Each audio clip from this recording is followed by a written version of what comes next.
You're listening to the Colts Blue Zone Podcast with Mike Chappell and Dave Griffiths. Inside the Fox 59 CBS 4 podcast studio, welcome to another Colts Blue Zone podcast. Alongside Mike Chappell and Joe Hopkins, I'm Dave Griffiths. Glad to have you here for NFL Combine Week. The league has descended upon us here in the Circle City. It is Mike Chappell's favorite week of the year. No, it's actually Joe Hopkins' favorite week of the year, but I've gotten past that. well, you've seen the good and the bad of the combine from the beginning to its conclusion here. Well, not conclusion, but it's present. But it is blown up. It has grown. It is a true monster in and of itself. Not quite on the level of the draft, but going that way, and it lasts longer. There's all these prospects here. There's all these coaches and front office personnel. It's just madness downtown around the convention center. But it's madness that the NFL has a specific organized. It's specific organized madness is a great way to describe it. And what they've done, the combine again, it's players. Keep in mind this is about evaluating players. But what the league has done through the last 10, 12 years, it's turned into such a media event. Coaches, GMs, for the most part, there's probably 26 teams represented. There's still a handful of teams that don't show up. We got Bill Belichick one year, and that's been a long time ago. But this is a lot of times when a beat writer and when that group gets the first chance to talk to their coach or GM since the end of the season. So you get everybody here, and there's Radio Row. And what's really different, this is the last 4 or 5 years, is so many teams have their online digital people here, and they've got their own table set up with their own backdrop with the team logos. It's really, and the Colts are one of them. You take advantage of it. So it's really, really cool. It's here, as I think we mentioned last week, or I posted, it's here next year, 2024. And then we'll see the league wants this thing to move. It just does, because they think they can move it like they move the draft. It's apples and aardvark. It's not the same thing. It just isn't. And I think this would have moved last year or the year before, but the league found out that no other place was ready for it. Right. Well, we thought we were, but no. So we'll see. And Indy gets very, Jim Irsay gets very protective. He says, well, what about, he tells with the league, well, what about, you've allowed Detroit to have and Dallas to have the Thanksgiving Day game all the time. Well, that's tradition. Well, so is this. But the league will do what the league wants to do, and generally the league gets its way. And at some point, this thing will start rotating. You mentioned coaches and GMs here. Colts head coach Shane Steichen and GM Chris Ballard among those. We'll dive deep into what they had to say shortly. Of course, bringing a grain of salt with everything at this time of year, because you never know what's smokescreen and what's reality when coaches and GMs especially are trying to maneuver for any type of leverage in a contract or draft negotiation picks. A coach or GM could come here and speak the truth, and no one would believe it. Exactly. Which that tells you where we are in the calendar. And it's the way it should be. I mentioned last week, and I've mentioned on the radio, is anyone who says that for my sources from the Colts, they're going to do this. It's BS. Because Ballard and his guys are not going to spend all their time and energy in knowledge with what they're doing and then share it with anybody, which is why would you? So whenever you hear people say that the Colts are going to do this because you know it, it's a lie. So Joe's put all his time and energy into making this rundown of a bunch of things that GM Chris Ballard had to say, but it might be worthless at the end of the day, Joe. That's right, but it gives us something to talk about, and in February, that's what we need. That's right, no doubt about it. Let's begin with the news this week. The Colts coaching staff changes will begin with Bubba Ventrone, who we mentioned last week was on the brink of joining the Cleveland Browns staff. Now he has officially joined the Cleveland Browns staff, accepted the position as special teams coordinator and, as I surmised, assistant head coach as well. You throw that little extra in there, Chap, and that makes it a little bit harder for the Colts to keep him here. When you get that little tag, it just gives you more of a stepping stone to what we know Bubba wants to be in the future, and a lot of people think he's going to be a real head coach in the NFL. But the Colts could have done that. See, and one thing that when it's all over yesterday, you wish I wish I'd have asked Chris Ballard what went down with Bubba, because initially he was going to be here, I think. And then all of a sudden, Green Bay had a position that they created by firing their guy, and then they went to Bubba. I'm guessing they went to Bubba somewhere beforehand. To say, You mean Cleveland? Yeah, Cleveland. Yeah, Cleveland. You said Green Bay, yeah. I'm sorry, Wait a second. Yeah, okay. So I just think they, I think Bubba would have been here had that not opened. But how much was he irritated he didn't get the interim job and all that? And I do know the Colts tried to talk him into staying, and maybe he just wanted, I guess, a new start, although he had such good success here. But good for Bubba. Now we'll see who they bring in here, because this has been one of the top special teams groups over Bubba's 5 years here. Mm-hmm. So this is not an insignificant development that all of a sudden they've got to change and find a special teams guy. Yeah, no announcement yet as to who's going to replace Bubba Ventrone, but they will stick with defensive coordinator Gus Bradley. Joe, we were kind of hemming and hawing or going back and forth on whether you want Bradley, whether you don't want Bradley. When it got really late in the process, I was just thinking, well, who else are they going to get besides Gus Bradley? And you look at what Shane Steichen has done in the past. He's focused on offense. Bradley can focus on the defense, keep focusing on the defense that really, for the most part of last season, was not the Colts' problem. Yeah, exactly. And I think most Colts fans felt that way, that the defense for the majority of the year was pretty darn good under Gus Bradley. So glad to see him back. I think the defense, we'll see how many of these key parts are going to be back next season. But if they keep it intact, I think it should be pretty good again. And if Gus Bradley's back, I think that means Yannick Ngakoue has a really good chance of being back as well, because he's had his best success in his career under a Gus Bradley system. He's a guy that sticks with Gus, and he does great things, because there's only, six players total who maybe more sacks than him since he entered the league 7 or 8 years ago. So I would almost for sure count Yannick Ngakoue to be coming back to Indianapolis as well, as will wide receivers coach Reggie Wayne. Back yet again, Mike Chappell, going to do his second year here at Indy. It was very much up in the air, I would think, but Reggie got home, or Reggie got to a beach, I should say, had 1 or 2 adult beverages, and decided, you know what, I think I can do this again. This beach will be here like next year or 5 years. Exactly.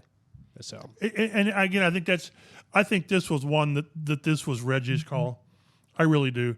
I think the door was open, and I don't think there's any chance Steichen would have said, no, I want to bring in my own guy. There is a need for continuity, but only if that continuity is with the right guy. And Reggie is we've talked to receivers, and they really warmed to how he did things. And it was really probably important to bring Reggie, because there's so many changes everywhere else. Offensive line, running back, tight ends, all that. To have this be one area that the coach doesn't have to worry about. Okay, Reggie, they're your guys.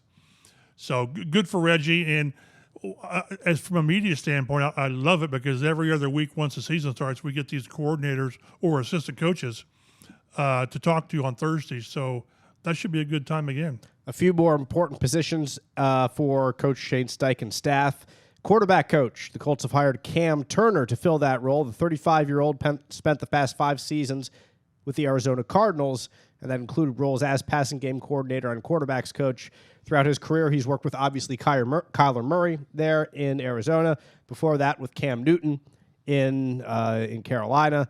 So he's worked with a couple of very different quarterbacks, one huge, one very small. But there it is, Joe. Kyler Murray, a 5'10" quarterback. The Colts are drafting Bryce Young. You can book it now, because Cam Turner is going to be the quarterbacks coach, right? Yeah. Well, I mean, Sign what him else up. do we news? Yeah. But, I mean, with Cam Newton, that's Richardson from A Florida. lot of people have compared him to Cam Newton, yes. But the thing they have in common is they're both very mobile. They can use their legs and beat you that way.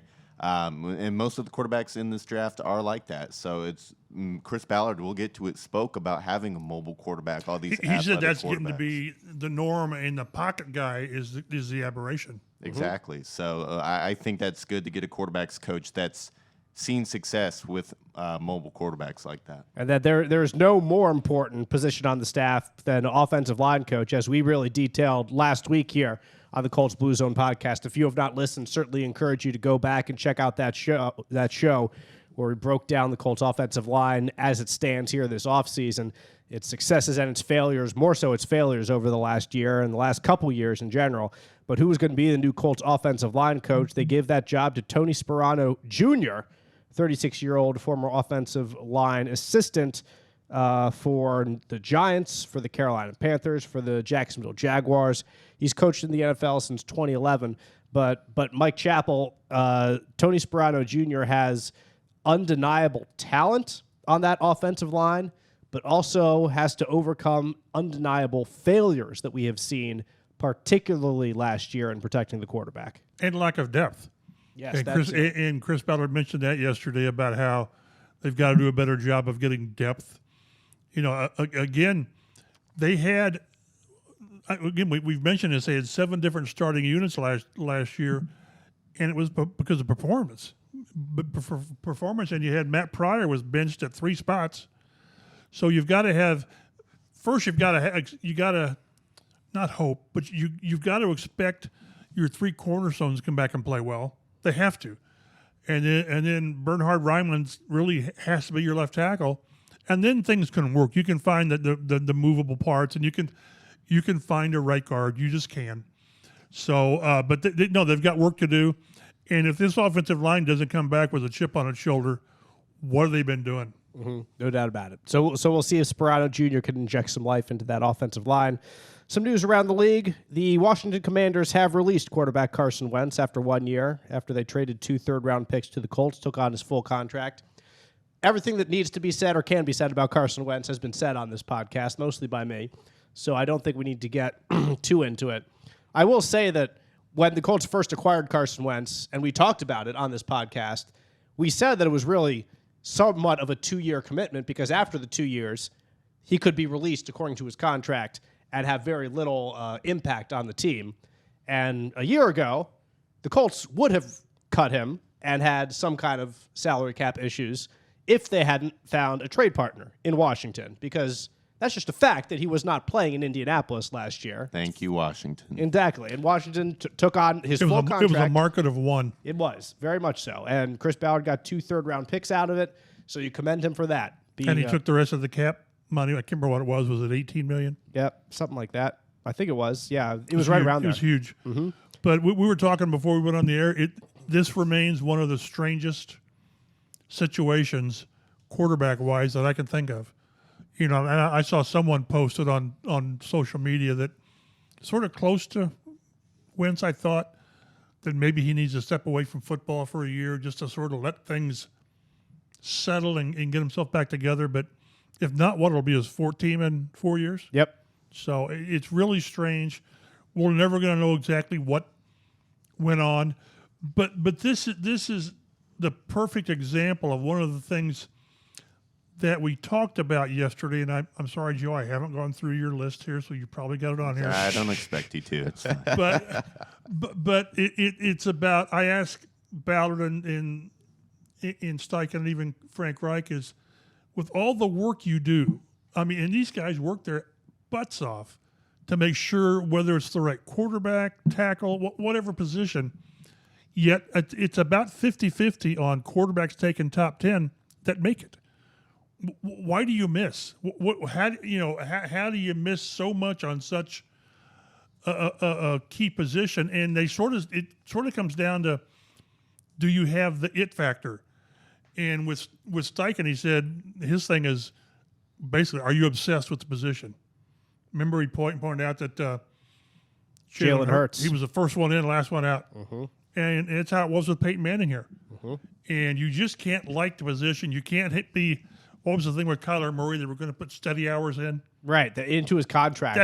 That's not a red flag.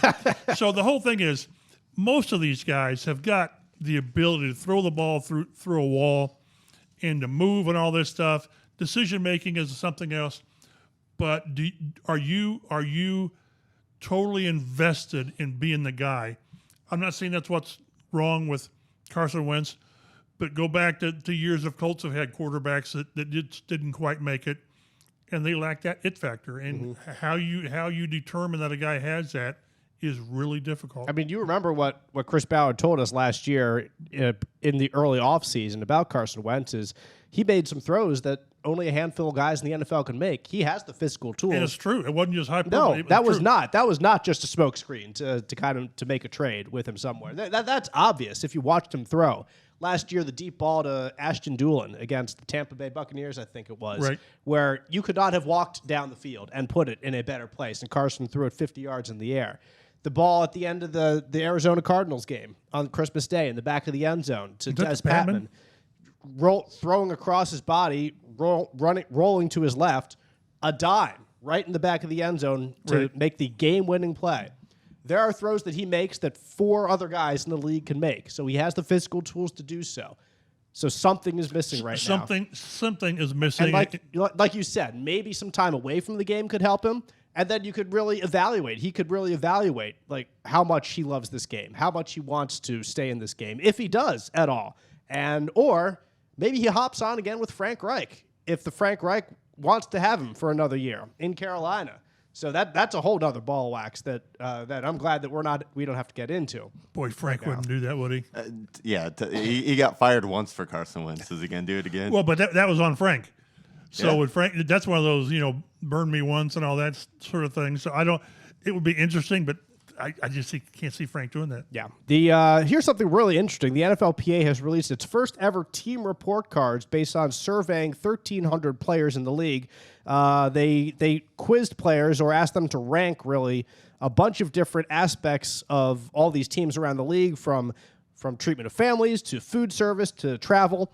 And here's how the Colts stack up here. If you look across the league, the Colts are ranked first among player vote in training staff. Training staff got an A+. So the Colts players love the training staff inside the facility. Fantastic. Good job, guys. Walk into your boss's office right now and demand a raise because the Colts players love you. Treatment of families is a B+, which is 5th in the NFL. Which is not a surprise. No. Jim Irsay is a family guy. Yep, 100%. So that is, like Chap said, not a surprise. Training room, his Colts are given a B, which was ranked 8th in the league, so that's top 10. There's a nice locker room, a B+, ranked 10th in the league. Strength coaches are an A-, but that was ranked 17th. So apparently a lot of guys around the league, Joe, love their strength coaches if an A- is all the way down to 17th. Yeah. And Which A- is fine. They teach you how to lift weights good. Yeah. So what Some more team, do you again, need? if people want to take time and get on the NFLPA website, the one team I think was Washington, who's 32nd in the league and all everything. their worst. The players call their weight room a safety hazard. So but this is very interesting, and by and large, the Colts rank pretty well. Well, it's no surprise Carson Wentz couldn't succeed in Washington. There you go. Yeah, you know, I was going to bring that up. Weight room, the Colts have a B grade, which is 18th in the league. And now we're getting to some things that are a little less than ideal in Indianapolis. The players ranked the food service and nutrition department a D. They graded them with a D, which was 22nd in the NFL. Some quotes: the players prefer to pack their own lunch rather than eat at the facility. So the food could be a little bit better there. Well, I think the Colts, like a lot of teams, they're on the health kick, and they try to give players what they super healthy stuff need instead of what they want. Exactly. But it's better than some other places like Arizona, Joe, where apparently the Cardinals charge their players for the meals at the facility. That's what I was talking to my colleague Matt about that earlier, and it's both at the same time. He called it whiny millionaires that they're being charged for the food, but also a cheap billionaire in the owner. Which one's charging worse? Yeah, exactly. The cheap billionaire's worse. Yes. Well, hey, there's a reason that you're a billionaire, and that's because you find ways to save, right? And you charge nickels people. add up, right? Exactly. They certainly do. Like there's no billionaire that doesn't care about the nickels in his business. I've been saving my nickels for a while. I'm not pretty close to being a billionaire. I'm not. Yeah. Well, you haven't done it enough yet. Apparently, you're not that dedicated. You're not charging players for a $5 lunch at team facility. And team travel for the Colts was ranked, graded an F, 28th in the NFL. The Colts are apparently one of just 7 teams in the league that do not offer first-class seats to their players. Those are reserved for coaches and staff instead. And they're reportedly one of just 6 teams that force many players to have roommates on the road. So that is a less than ideal scenario, Chap, when stacked up to the rest of the NFL. This is where you'd like to kind of be able to dive a little deeper into it on some of these questions. As far as first-class seating, how many first-class seats are there on a charter plane? I don't know, 12. I don't know, because I don't go charter, and I certainly don't fly first class. But then if you do give players the option, or if you make first class available to players, then is it your starting offensive line? Is it your quarterback and running back? Is it 10-year veterans? Right. So you'd have to do that, because then you're going to have a bunch of players back in coach. It's just the way it is. Yeah. But this thing was all done to how players think that various teams can improve or whatever. And maybe this is one area the Colts can look at and say, well, we can do better. Maybe we'll quit giving players healthy food. We'll go back, give them beef and all this stuff. There you go. But it's got to be a tool that teams can use to how can we get better, because money talks, free agents move for money. They just do. Mm-hmm. But at the same time, you like to know where you're moving into. Right. And if you've got the great locker room, if you've got the great training room and all this and travel, it at some level it impacts you, but players are going to go where the money is. I can see the plane, but I think it's an easy fix just to get everyone their own hotel room. I mean, buy one less guitar and just get everyone their own room, right? You'd have a hard time talking here. Well, but it's like the billionaires and the being chintzy. Maybe if you make players share rooms, you can buy a guitar. Exactly. See how it works. It's a balance. It can always be worse. I know it doesn't sound great for the Colts to be ranked 28th in travel, but there are many worse teams out there. We've already mentioned the Arizona Cardinals charging players for food. We've mentioned the Washington Commanders, who are like 32nd in everything. But there's also the issue of the Jacksonville Jaguars apparently having rats at their team facility. One player in the survey said, hey, get rid of the rats. I thought, what? The rats. They had apparently a 3 or 4 week infestation was the word they used. Not rat. It was rats plural. Yes. And rats never come solo. They got buds with them. Yep. So it was a 3 or 4 week infestation in the locker room. So yeah, that's whenever you think you can do better, there's always somebody who's a heck of a lot worse than you are. I mean, the Jaguars, you think they could just bring in a few cats and come on. take care of the rats? Unleash Jackson DeVille in the locker room. They'll be taken care of quickly. Jackson DeVille, one of the best mascots. It was a very sports. interesting survey. What does Hancock Health's membership in the Mayo Clinic Care Network mean for you? It means our independent health network now has access to the knowledge and resources of the world leader in medicine. It means your Hancock Health doctor can now consult with Mayo Clinic specialists to confirm a diagnosis or treatment plan. And it means that together we're making health possible for you. Learn more about our new clinical collaboration at hancockregional.org/Mayo Clinic. Need new windows? Contact your hometown team today. Hometown Window and Doors are Central Indiana's premier locally owned full-service Anderson window dealer with master installers. From design to installation, the Hometown team handles it all. They carry unlimited options with competitive pricing. Call them direct to get 25% off your windows if you call within the next 60 days. Hometown Windows and Doors gives you all the perks of a national brand with a hometown feel. Visit them at hometownwindowteam.com today. Let's get to the NFL Combine. The schedule for workouts and measurements on Thursday this week as we tape this podcast. The defensive line and linebackers are out there for their workouts.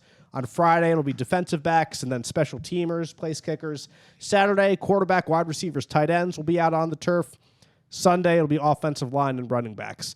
And then for all of them, just the day before is when they meet the media and talk. So the defensive line and linebackers went yesterday, defensive backs went today, et cetera, et cetera. So we get quarterbacks tomorrow. Exactly. Quarterbacks talk on Friday morning. So you can... 8 o'clock in the morning. Are you going to be out there, chap? 8 o'clock in the morning. That sounds like you're going to be out there. Yeah, but I normally like to stay in bed until 8:30. I got to get up at 6 in the morning. Yep. That's like when you can only get up. Yep, exactly. When you have two kids at 1 and 3. I had kids, I did this. When I would have kids, I want to be on my own clock. Right? Like you had that. That was a previous time in your life. That's done. A lifetime ago. Exactly.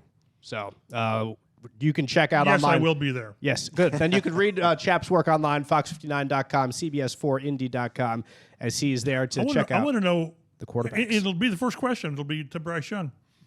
What'd you measure? Mm-hmm. I mean, I can't. I've not. How big are you? I've not seen the betting lines. Maybe Joe has. Over under on 6 foot. I've seen over. Oh, he's definitely under 6 feet. I've seen one that was more on weight. It was like 196 and a half or something. Can you imagine if he checks in at 5'10"? He probably will. I think he will. But then it'll be 5'10" and 3/8 or something. Right, and he will stretch to 3/8. Yeah. So that'll be the dominant theme.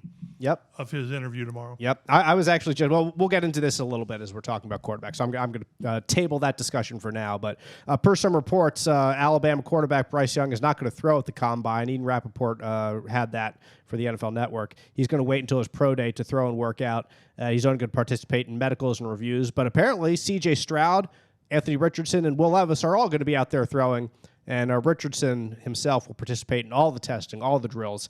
And as he should, because he's going to test Joe off the charts in all those drills. There's nothing bad that could happen for him in those things here in Indianapolis. Yeah, he's going to be a top 10 pick just based on his athleticism and his upside. He's kind of a high risk, high reward, type player. And the Colts maybe take him at 4. I'd be surprised if they traded up for him, but you never know. Who do you think, Joe, has the most to lose? Because it sounds like Richardson maybe has the most to gain if he really wows people that much with his – or you can disagree with me on who has most to gain, but who has the most to lose, you think, among that group? I would say maybe Stroud if he went out there and ran like a 5 in the 40, and because there's already questions about how athletic he is. And so if he goes out there and looks even less athletic than he already is, then shows that maybe he's just a pocket passer, which is becoming less and less, popular in the league, then maybe Stroud has the most to lose there. Yeah. Oh, so we'll see. We'll see what they're able to do. Here's what I'll say about working out or throwing or not throwing. Chap, I don't think that throwing at the Combine is that important. So, yeah, I mean, you like to see it as a fan. You want to see those guys out there. If you're Jim, you want to see the competitive side of the guy. Exactly. That's what I was kind of going to get to. Like, that's the one thing that you don't see is like him along with other guys trying to compete against them and be as good as them, be better than them. But in terms of throwing, you see plenty at the pro day when he throws with receivers he's used to, and of course you've seen plenty on tape over the last year. Even if you miss a few throws at the Combine, it's not the biggest deal. Other stuff like medicals and measurements are probably more so, and interviews especially with these players are more what teams are most interested in here in Indianapolis. Is either Steichen or Ballard yesterday? Ballard mentioned like the it factor we talked about. That includes how does that guy, let's say the Colts take Bryce Young at 1.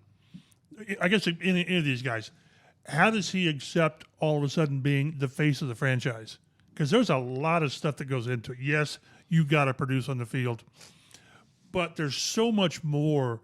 You're the spokesman. Every week you're out there. Every Wednesday, that's where all the media goes when the locker room's open. It just is. And how does he handle it? And one of them mentioned they wanted to see how these quarterbacks, maybe how all the players, how do they handle the media interviews? Mm-hmm. Yes, they're polished. It's been you don't catch these guys off guard. Over the last 10 or 15 years, part of these guys' preparation is they go to I think St. Vincent's Sports Performance had or has where they have these guys come in for a month or 6 weeks, and they put them through all of these drills, including interaction with the media. So you sort of get, a greatly prepared person. Well, shouldn't you? If this is your biggest audition for a job, don't you prepare for it?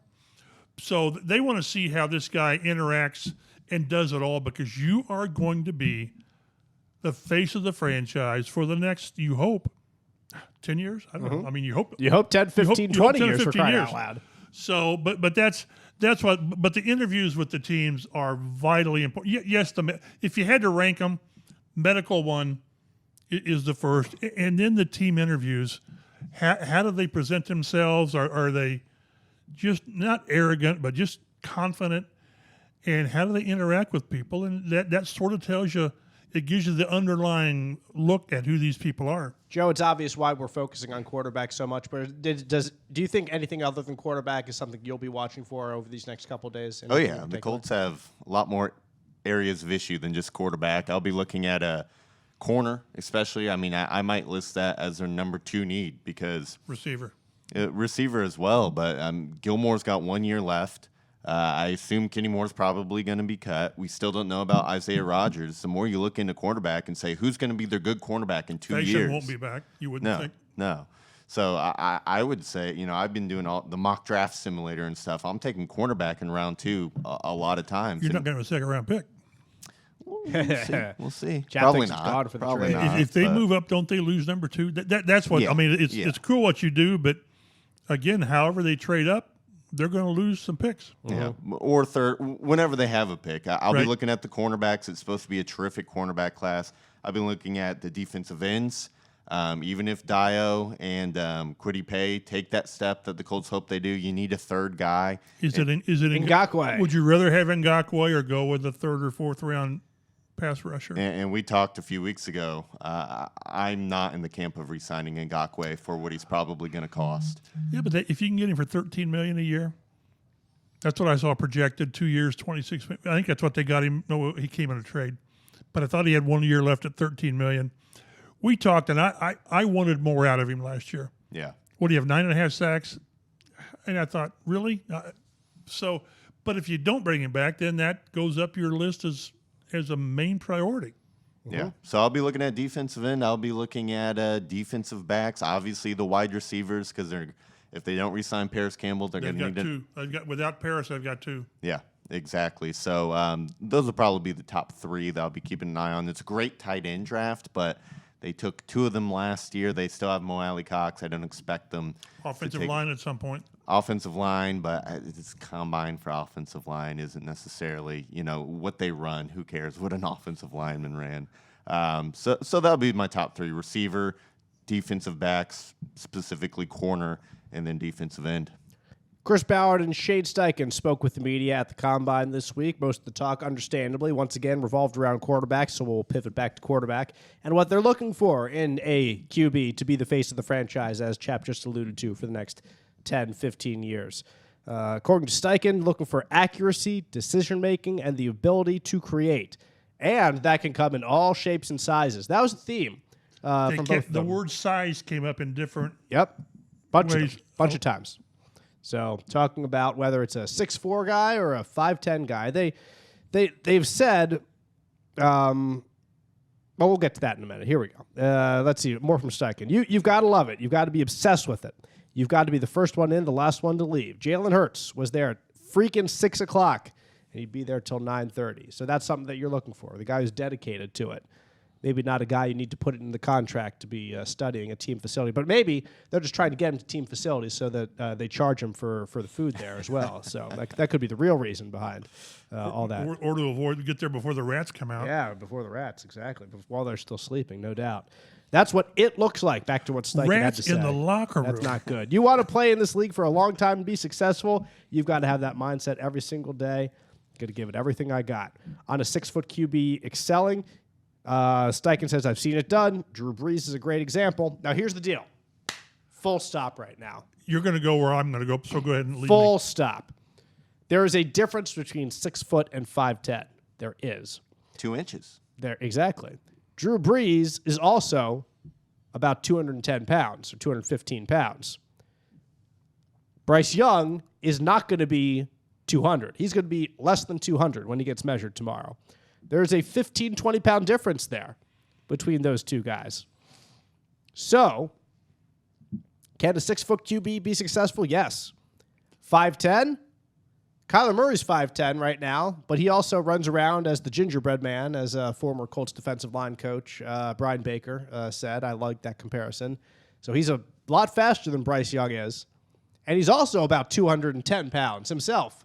So he's a good 15 pounds heavier than Bryce Young's going to be.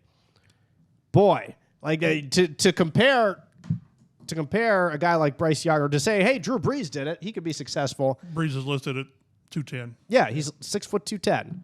So like that's different. That is just different to me. Like you have to be able to withstand some hits in the NFL, and Bryce Young needs to put on some weight. Maybe he can put on some weight and add it to his frame just fine.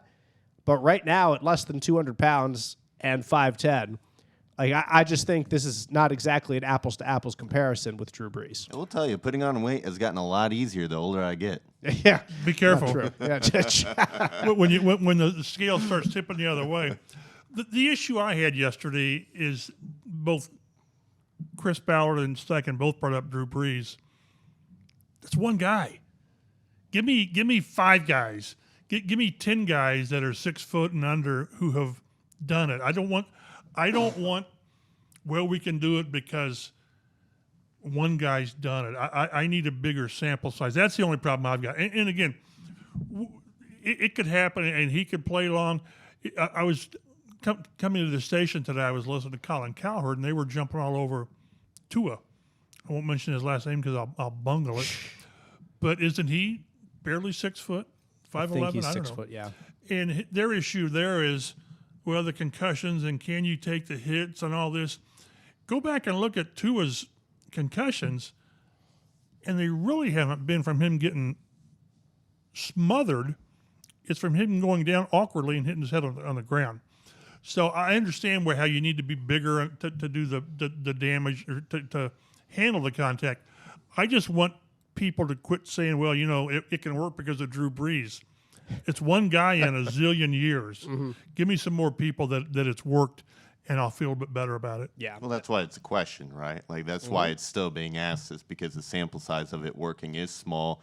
Yeah, Russell Wilson, maybe 5'11". He was like 220. Yeah, he's a husky dude. I saw a report that they want him to lose weight so he can get a little faster out there. I don't know. It would be an outlier, but I think it comes down to what we discussed earlier. Does he have it? And if he has it, I'd rather. There's no question he's got it. Then I think you draft him. But my mailman can have it, but you still have to fit to do the other things. So that's why I think it's going to be really dicey with Bryce Young. We talked to Daniel Jeremiah, the NFL Network analyst, and he said size will always be a concern with this guy. Like Steichen told us, we can work on accuracy, and you can do things technique-wise or footwork or whatever, and make a guy a 61% passer, a 65% or better. You're not going to make this guy bigger. Now you can put weight on him. A little bit. You can put a little bit. Yeah. Don't make him. If you make him 210, then is he Bryce Young? So, but you just have to.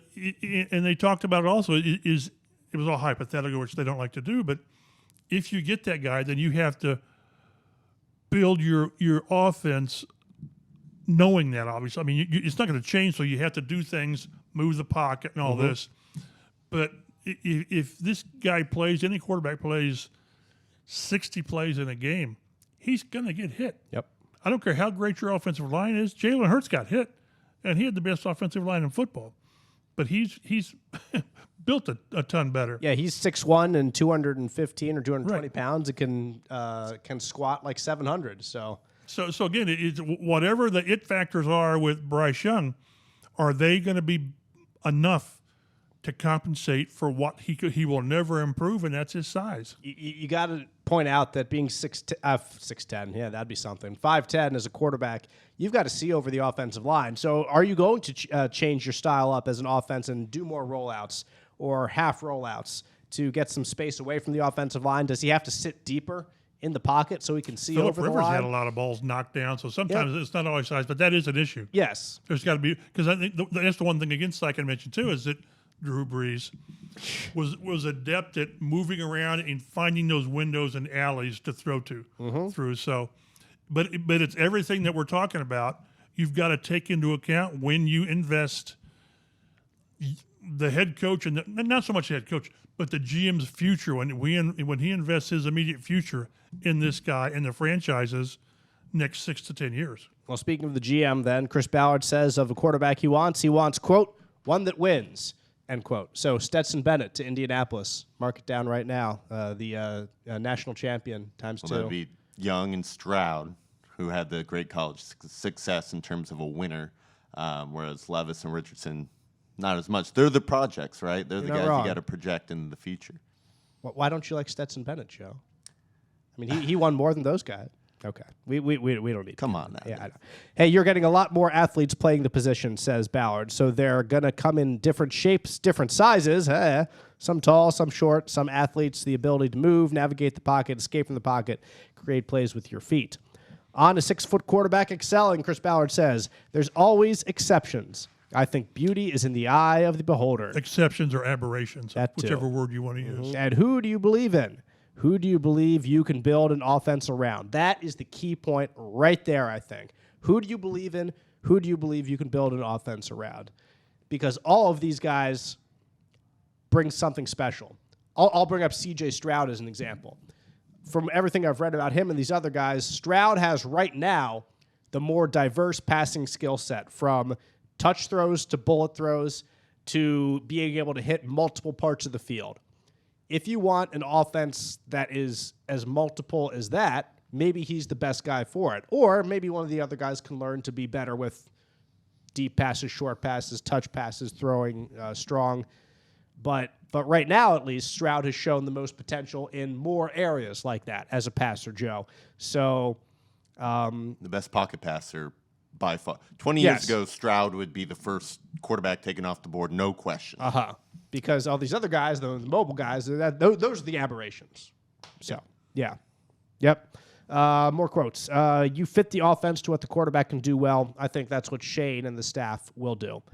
No real surprises there. Because if you don't, what are you doing? I mean, exactly. Go back to Tom Moore where he said it's players. It's players. And if you try to make it your scheme or your offense and make that player fit, it's tailor-made to fail. Mm-hmm. So you take the guy like that, and then you try to work toward his strengths, because all these guys have strengths, and it's a matter of bringing out the best of those strengths, mitigating the weaknesses, minimizing the weaknesses, and then seeing if you could build for a couple years. It'd be nice to have a head coach, offensive coordinator, quarterback coach in line for a couple years. I know success breeds options for these guys, but it sure would be nice for the first couple years of a young quarterback's career, Chap, to have a little bit of stability in that area. That's why I'm wondering, when you look at, like, they've all got strengths, weaknesses, and all this, and limitations.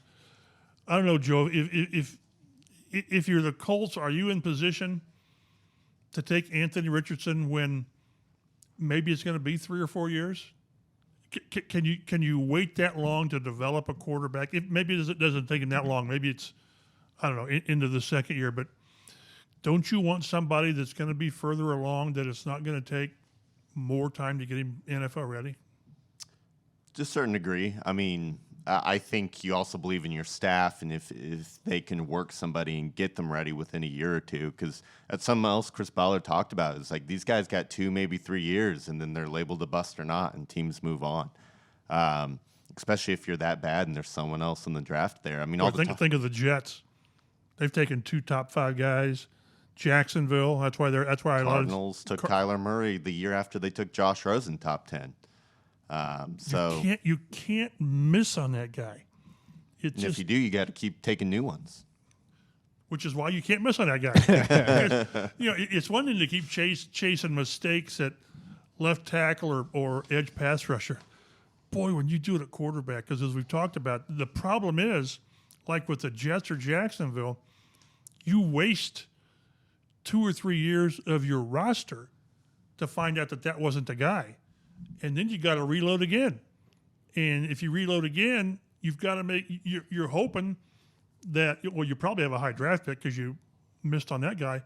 But then are there quarterbacks available? So it's just so detrimental. I mean, it's Mr. Obvious, but to miss on a quarterback sets you back so far. Well, the safest guy in the draft is Stroud, just because he's the easiest to project. He has the size. He's the best passer, we've already mentioned. I don't think that's necessarily a question in terms of accuracy. He's got a strong arm. He doesn't have the cannon for an arm that Richardson or Levis have, but it's plenty strong enough. So if they want to play it safe, you go with Stroud, but then you run the risk of in a few years, and it's a good problem to have, but in a few years when all these, Daniel Jones wants $40+ million, he's probably going to get it. Then you're stuck in a situation where you're hampering your team by paying a quarterback that high-end money when they're not capable of completely carrying you like Mahomes. And you're not totally confident they can, but you don't like your other options. Yeah, so you're stuck with a Kirk Cousins, a Carr, a Goff, someone in that nature. And they're good quarterbacks, but the amount you have to pay them kind of sets you back. Need new windows? Let the Hometown team help. Hometown Windows and Doors is Central Indiana's premier locally owned full-service Anderson dealer with master installers. From design to installation, we handle it all, carrying nationally known brands like Anderson with more options and competitive pricing. Call us direct and get 25% off your windows if you buy within the next 60 days. Please contact your Hometown team today. We are Central Indiana's premier locally owned full-service Anderson dealer. National brand, hometown feel. The story of Hancock Health is all about you and everything you need to live your healthiest life. Like Hancock Regional, one of the nation's safest hospitals, and an independent health network with over 70 doctors at more than 30 locations around East Central Indiana. We're growing and evolving to help further your story. And we're just getting started. See all the ways Hancock Health and you can work together to make health possible at hancockhealth.org. So we've talked about this, whether the Colts need to draft their QB number 1, number 2, if they could trade up for that pick. Obviously, there's so many factors that go into that trading up. Do you have a dance partner? And it appears the Chicago Bears are interested, which is nice. But then can you beat out the other dance partners? Because there's a lot of other teams, whether it's the Houston Texans at 2, Seattle Seahawks at 5, Vegas Raiders at 7, Carolina Panthers at 9, and maybe another dark horse team up there that wants to trade up to a number 1 pick or into the top 5 to get their guy of the future, or into the top 10 to take their guys. So do the Colts need to trade up to number 1 to draft their QB? Chris Ballard says there's got to be a guy worthy of it. Everybody is just automatically stamped that you've got to move up to 1 to get it right, and I don't know if I agree with that. I don't know if that's the right course of business. If when we meet as a staff and we say, okay, this is what we need to do, this is the guy for the next 10 to 15 years, and we think he's the right guy, sure, we'll do it. But who's to say we won't get one at 4? So that was... They'll get one. They can get one at 4. Exactly. You can get somebody at 4 because there are 4 quarterbacks that we've kind of been talking about here. Do the math. The right one, the right guy. And we go back to the Josh Allen quarterback year. Like Baker Mayfield, Sam Darnold, Josh Rosen, Josh Allen, and then at the end of the first round, the bitter end there was Lamar Jackson. So the top 4 there were the 4 guys that were kind of very much like this year, 4 quarterbacks that you're debating who do you like up there. One of those 4, one was successful. Just one. 25%, right? Yep. And it was the one that everybody had the most questions about. It was Josh Allen. That everybody was like, he played at Wyoming. He didn't play anybody. He's inaccurate. He's wild. He has all these raw tools, but he has nothing. And like I've said on this show, that from what I've heard before, the Buffalo just coached the stupid out of him. And so that's why I always come back to you need the right coaching in his first couple years of his career in order to be successful. That's going to be the case for the Colts. You can draft, quote, the right guy and have the wrong coaching, and that's not going to be very good for you either. And Josh Allen has it. He works his butt off every day. His teammates love him. The communities love him. He's a great leader. So not only great coaching, but the type of person to take that coaching and apply it to his game. Yep, and that's what you're trying to find out this week at the Combine a little bit. That's what the two, and I tweeted earlier today, the 2 things that I came away with that, in my mind, it's all that matters, whatever they say, is if they move up to if they believe 1 or 2 of these guys is the guy. Because let's not forget that there's every chance Houston goes to 1. I don't care what the GM says. And you have to go trade to the Bears at 2. But if you've got 2 guys that you think they can be the guy, you do it. And if you're not convinced of that, you stay where you are. You just can't. You don't do it like he said. You don't do it just to satisfy everybody. But rest assured that when the time comes in the next month and they announce there's a trade with the Bears, it's because their evaluation says one of these guys is good enough. And there's always risk involved. There is. And if they don't, it's because, doggone it, they don't think these guys are special. And if he's not special, you don't give up what it's going to take to move up to 2 or 3 spots. What would it take to trade up? Chris Ballard says, quote, that we were just convicted that this is no freaking doubt the guy. Believe him. End quote. Yep. Believe him. I mean, he's giving you a lot of smoke and all this stuff, but believe that. Yep. I agree.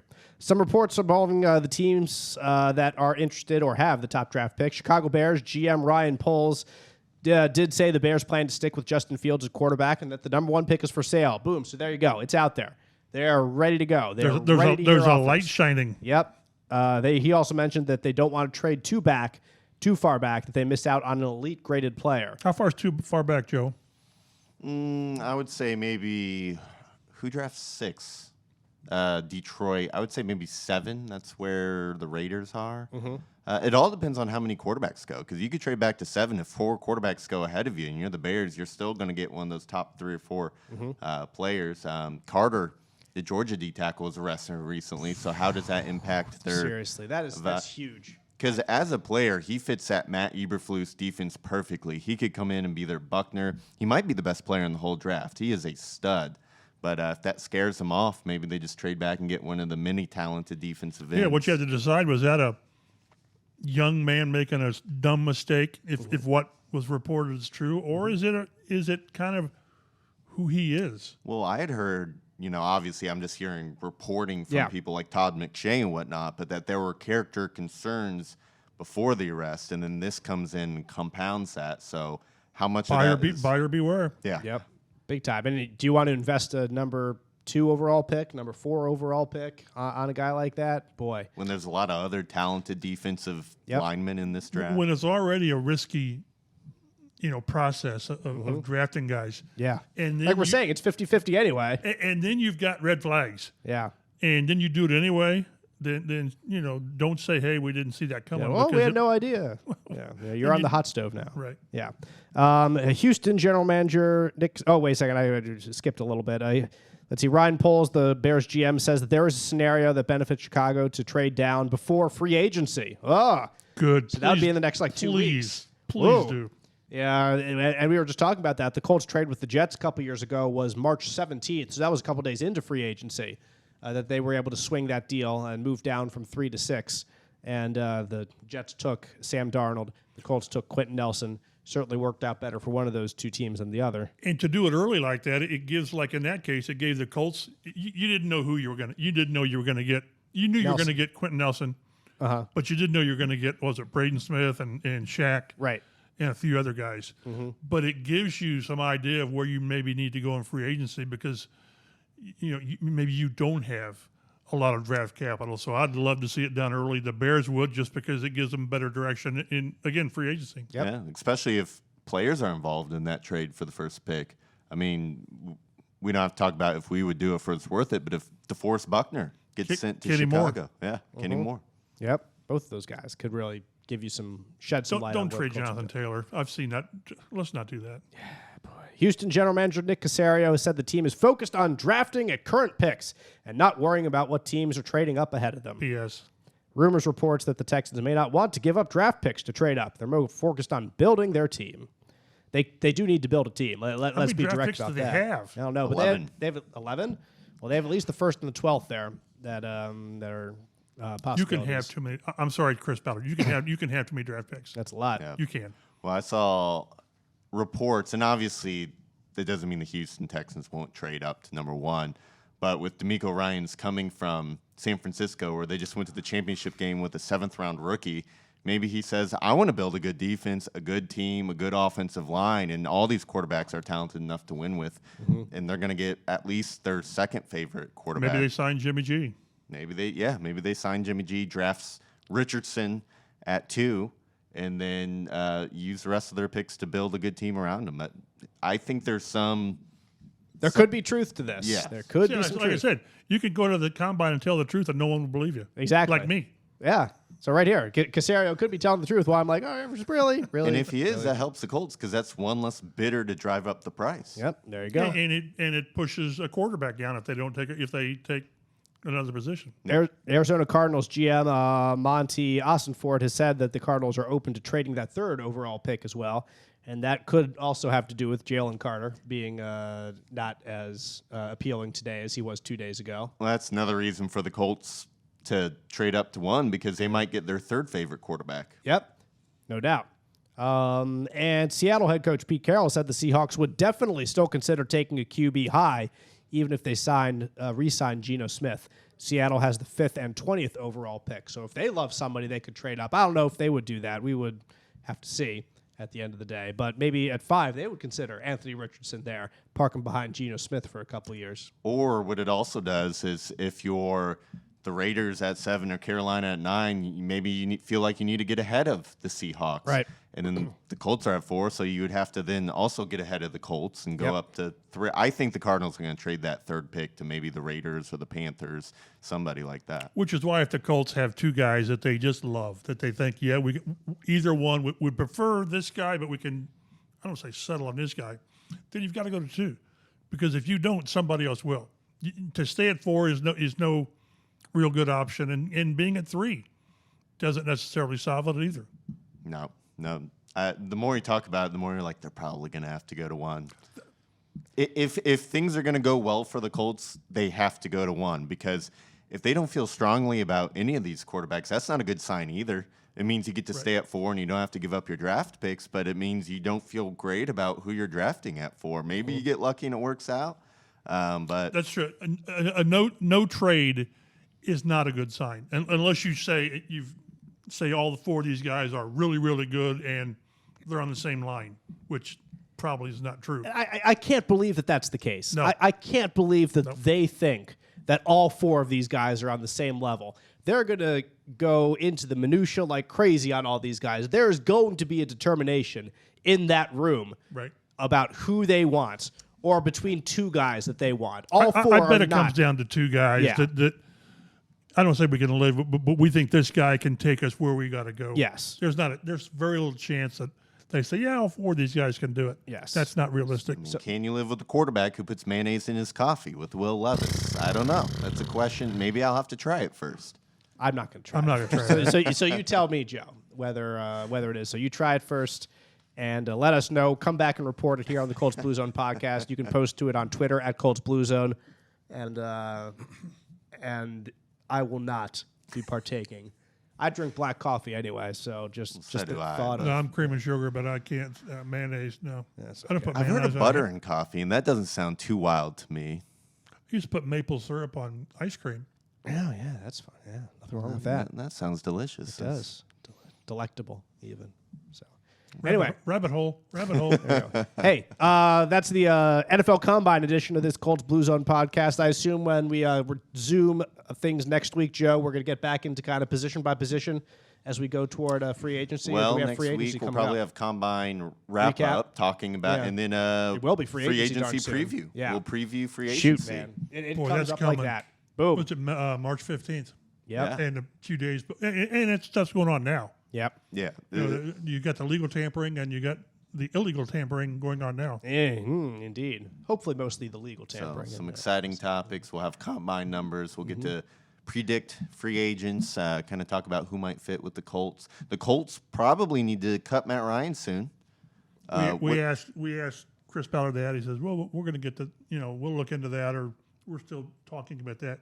No, they're not. No, they're not. They've Franchise talked. tag deadline's coming up. I don't think the Colts will do it, but maybe it takes a free agent or 2 they might have been interested in off the market. Maybe Baltimore just does a regular franchise on Lamar Jackson, and the Colts offer 2 first-round picks and There you go. a quarter of a $250 million. $250 million guaranteed. There you go. For him. Or one of the other quarterback needy teams does it, and that's one less team to trade with Chicago. If he gets the regular franchise tag, somebody will do it, won't they? I got to think they would. Atlanta, somebody will. Yeah. They were all in for Watson until it year, became all guaranteed. Right. I think I would rather have. Baltimore can't do that. No.